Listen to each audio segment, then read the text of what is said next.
Hey, welcome to Backyard Bows. I'm Brandon, and today we have another budget bow up for review, and it's the Drive from PSE.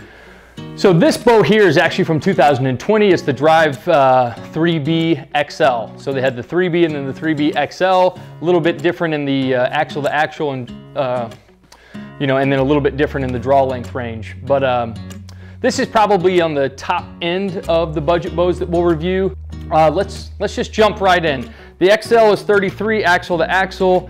I think the regular is 31. This gets from 26.5 all the way up to 32 inches on your draw length. So if you have one of those really long draw lengths and you don't want to pay the fees to get the special cams to make your bow adjust for that long, this is a perfect bow setup for that. 32 is probably in the longer ranges of anything that you can get. It's right under 4 pounds. It has a 7 1/8 inch brace height, which is incredible. So again, I think if you're a bigger guy that's just starting out, this is an extremely light, inexpensive, really forgiving, and probably one of the smoothest budget bows that you can find. And it allows you to reach that really long draw length without having to spend the extra money to do so.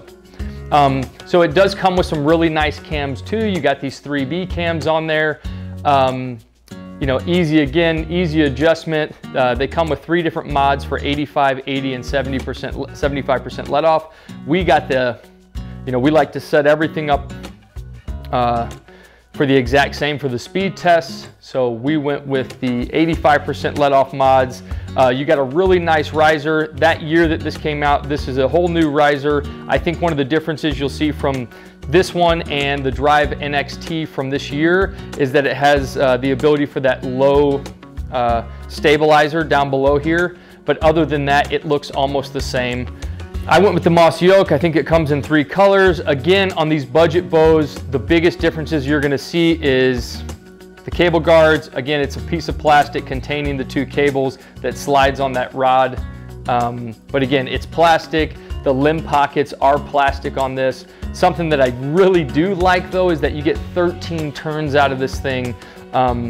So that you get this from, I think, almost 70 pounds, almost all the way down to 50 pounds, which is incredible. So again, all of these budget bows that we pick out are gonna be great for people that just have to because of their budget, but then also beginners that want to get into the sport of archery and bow hunting but don't necessarily want to spend a ton of money at the beginning. This is a perfect bow if you're a larger guy starting out, want to maybe grow with it for 2 to 3 years. This is one of the best bows that you can get. So that year too, it also came with the grip, which we saw I talked a lot about with the Evo XF, but you got this big, once it's on there, this thing is kind of, it's a thick rubber grip. I think this really does help with the vibration, but you can also take it off, and then you get that really just nice thinner grip if you like that. So I did the PSE Evo XF from this year with the grip on, so we'll do this one with the grip off just to be able to see the difference. But let's go ahead, we'll do our single shot assessment inside. We'll go outside for our freestyle shoot. It is one of the prettiest days of the year, so we're actually gonna do a couple bow reviews this weekend and try to bang some of these budget bows out so you guys could get a couple bows a week going forward, which is something else that we're trying to do. So we're working hard to get you as much as we can, and we're having fun doing it. We got a lot of bows in, and we're trying to catch up a little bit. So, we'll set all these budget bows up too with kind of that bare minimum accessories. So let's sling a couple.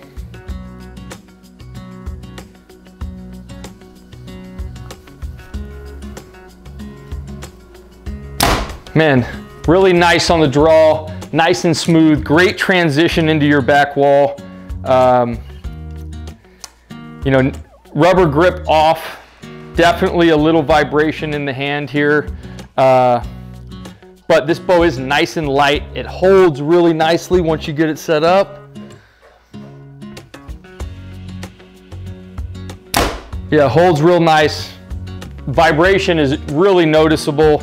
It kind of is making me want to put that rubber grip on and see if that does anything to help, because when I shot that XF the Evo XF earlier this month, the vibration really wasn't bad at all. So maybe it's that new riser combo with that grip, but that one was almost vibrationless, where this one, it has a very noticeable vibration. But man, I like the draw. It holds really nice. This thing is super light. Anything under 4 pounds, I think, is just, I mean, it feels like nothing once you start getting some of these other bows in your hands that are in the 5 pounds, that, you know, and especially once you get them all dressed up. Some of them get kind of heavy, but this one, man, is super light. I love the way it draws. This is actually one of my buddies, Garrett's, who I recommended this to. He's beginning to bow hunt, but he is a really big guy and has a really big, large wingspan. So this is what we went for him, just to kind of let him reach that 32-inch draw length. But he also has liked shooting it at less weight. So those turns in the draw weight is great, because he's kind of been practicing on his fundamentals and really doing a lot of his practice shooting before this upcoming hunting season at a lower weight, and then we'll bump it up for him kind of once it gets time. But this has been a great bow for him for starting off. Let's do one more and then we'll jump outside.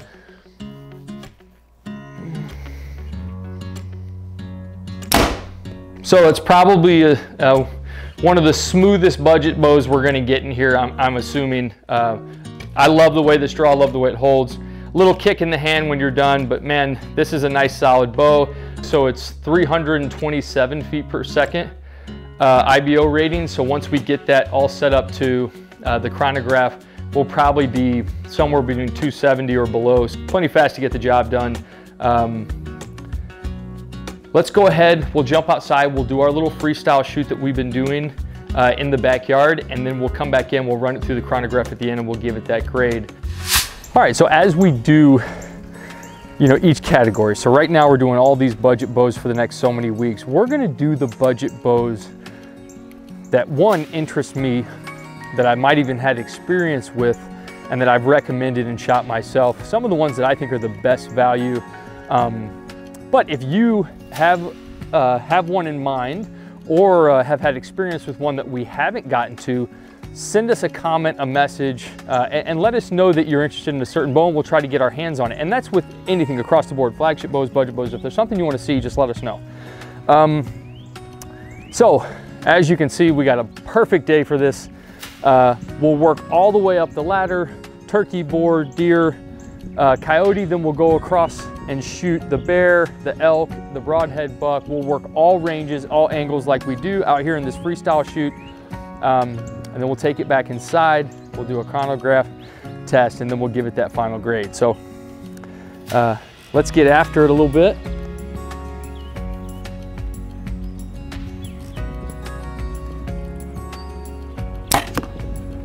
So I think I mentioned it inside, but the one thing that stands out the most with me right now is the sound that I'm getting from it. It has a nice thud to it, and then also the vibration in the hand. I can feel it all the way into my forearm. So if that's something, the preference that you don't like, maybe that's something that while you're shooting this be noticeable of, but it does have pretty good vibration in the hand.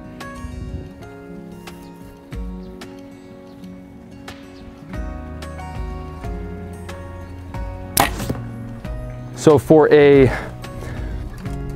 bow that gets such a wide draw length, and it still reaches these top speeds, for you know, taking all that into consideration, I think this draw is very nice. I can see somebody not liking it, maybe just preference wise, but you know, for what the bow is as a complete package, I think it does have a smooth draw. But at times, especially as you get tired, it might get a little stiffer. Let's go to the buck.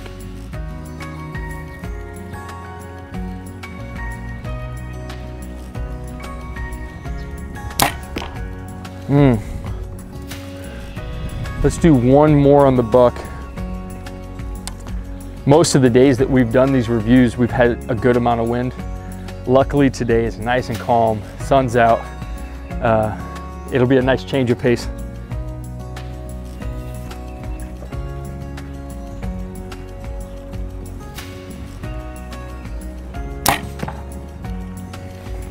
All right, so let's get over there. We'll shoot some of these longer range shots.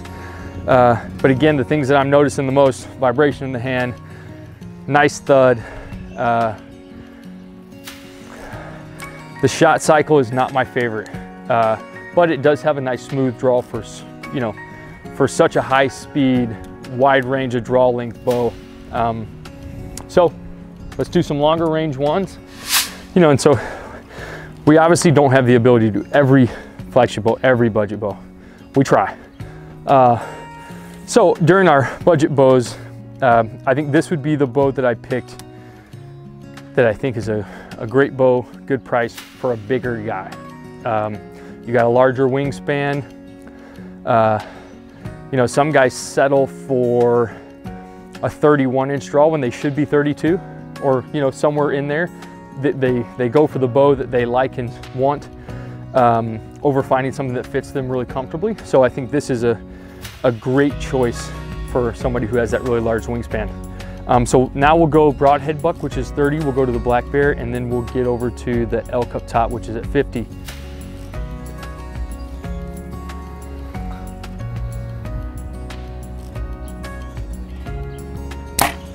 The one thing I have noticed is with the draw cycle is that once you get right to the end, it can get sticky.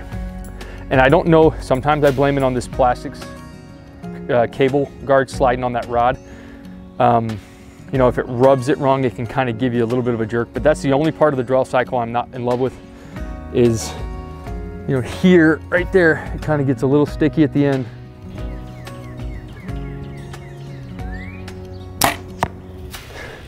Let's go to the black bear, the mama black bear, which is at 40.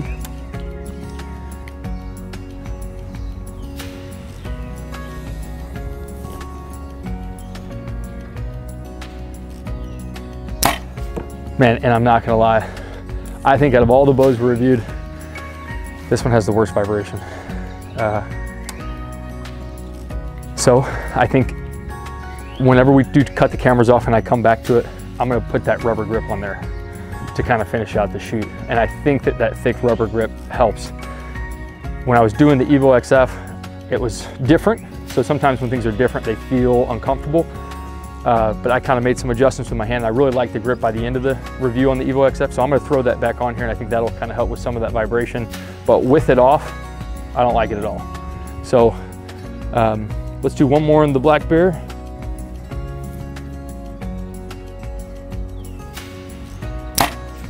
All right, now let's jump up the hill to that elk. So now for the elk, 50 yards, and I think the 50-yard shot on the elk is what plays the most into the performance grade for any bow for me. When I turn off the cameras and I do a lot of shooting, the majority of my shooting is on the elk at 50. And that to me is kind of what plays the biggest effect in the performance of any bow. So let's get up the hill.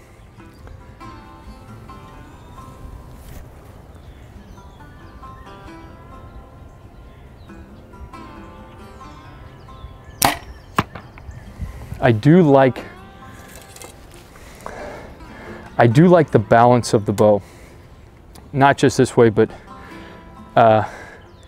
you know, these vertical limbs on that shorter riser, sometimes that's not the best hold for me with my longer draw, but this actually does, it balances real nice.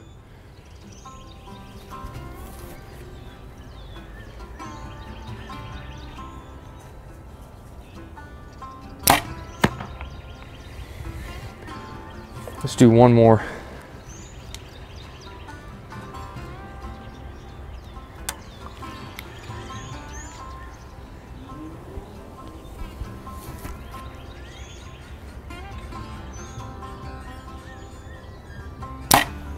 And again, I've been setting all these budget bows up. You know, you got the Whisker Biscuit, which I think a Whisker Biscuit is completely fine. That's what I hunted with for the first several years that I hunted. Obviously being on a budget, the only thing you got to watch of is it start to wear, and if some of these Brussels will start to bend again, you might want to just replace that Whisker Biscuit or finally go get a drop rest. But you if you're kind of careful with those bristles and kind of keep it nice and compact, they work just fine. I think I shot a 48-yard shot with a Whisker Biscuit. One of the longest shots I took early on in my hunting, but you know, the rest of the setup, sights I think is most important. Your release is also most important. You know, you can get a drop rest if you have the money. Whisker Biscuit's just fine. And then again, the stabilizers, to me, it's all preference. If you're shooting 50, 60, 70-yard shots on animals, that's where you'll see the stabilizer come into more effect. But if I used to shoot a monster chill from Matthews, and I never put a stabilizer on it. I actually liked the way it shot without one. So again, when you're going to buy a budget bow and you have a budget and everything in mind, put a little bit of extra money into the sight. You'll find yourself back into a bow shop later if you buy a cheap sight. Whisker Biscuit's also fine if that's what you want to go with. Buy yourself a nice release that's going to work for you, and then any stabilizer will do. But let's go run it through the chronograph and then we'll give it that grade. All right, so final piece of the puzzle. We take a step back inside before we give it the grade. We'll get the speed test, 502 grain arrow, same one that we've used every time, 29.5, draw 85% let off at 70 pounds.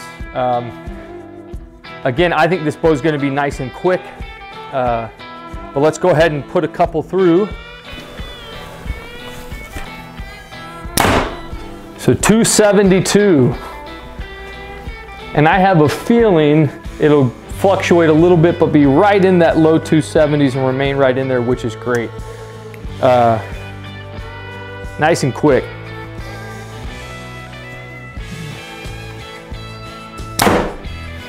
.268. So a little bit of fluctuation.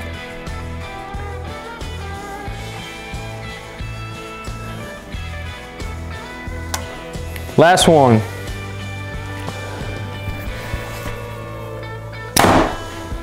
.268.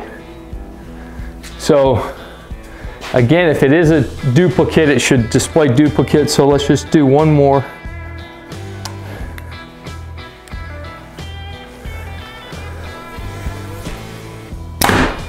.264. So little jumpy. Not horrible, but yeah, a little jumpy. So a spread, you know, almost 8 to 10 feet per second. You know, jumping around a little bit, but let's do one last one. Every time it does that, I like to put one extra one in. So 273. So I just, you know, right at 270 is what we'll say. And that's awesome. That's nice and quick for this bow. Probably one of the fastest budget bows we'll get in here. Okay, so we, again, we've been shooting most of the day. Finally put a grade together. So right off the bat, 273 it topped out with my 500 grain arrow through the chronograph, which puts it at that 8 out of 10 for the speed, the durability and quality. We keep talking about this, the budget bows that we'll do, you'll see a lot of plastic limb pockets, plastic cable guards, you know, and all of those. I think the nicest thing on this bow is the riser. Really nice, solid riser. Quality and durability, we gave it a 7 out of 10. The appeal, shorter riser, really elevated, tall limbs. These are not my favorite style of bows. So I gave it on the lower end of what I give a bow for appeal, which is an 8 out of 10.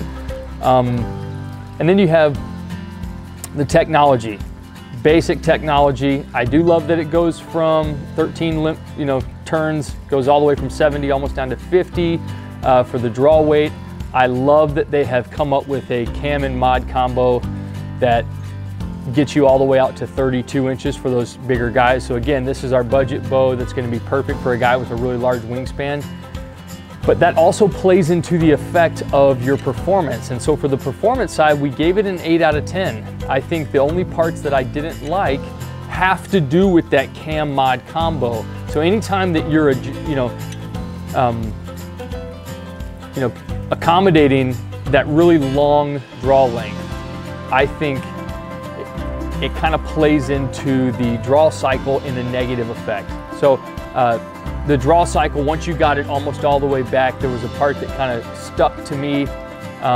Wasn't the smoothest draw cycle. I think for a bow that reaches those really, really long draw lengths, it's one of the smoother ones that you're gonna get.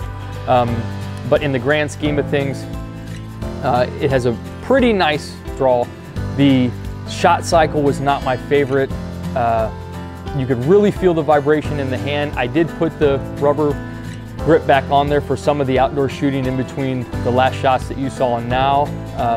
And that helped a little bit, but even with that rubber grip on there, for some reason, you really could feel it in your arm and wrist and forearm, and then also you could hear it. So, I do think one of my favorite parts about it was when it was in full draw, it held nicely, it balanced nicely, especially for a bow with a short riser and long, tall vertical limbs. Sometimes for my draw length, those don't set up nice for me, but that is something that I noticed that I like. So we gave it an 8 out of 10 on the performance, and then we gave it those 3 extra points because you can get it for that $6.99 nice price range.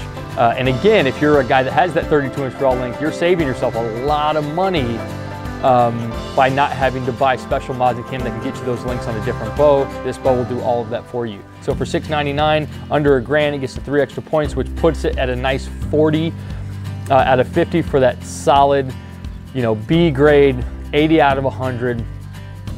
We have a lot more of these budget bows for the upcoming weeks. Next week we'll do 2. We'll drop 2, one on Friday night, one on Saturday again, to try to get through some of these budget bows, because we are starting to stack up again with some of those flagship bows.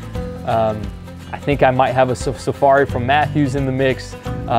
There's just a ton of different bows that I'm excited to get to. So we're kind of gonna run through some of these budget bows, and then we'll get back to some of those high-end bows that I can't wait. But we're filling up in there. We're working hard to get you what you want. Stay tuned, follow us on Instagram for all the updates of what bows will be released when. Also subscribe to the channel, give the videos a like if you find something that's helpful. Don't buy a bow off a single bow review. Above all, get your reps in. We'll see you next Saturday.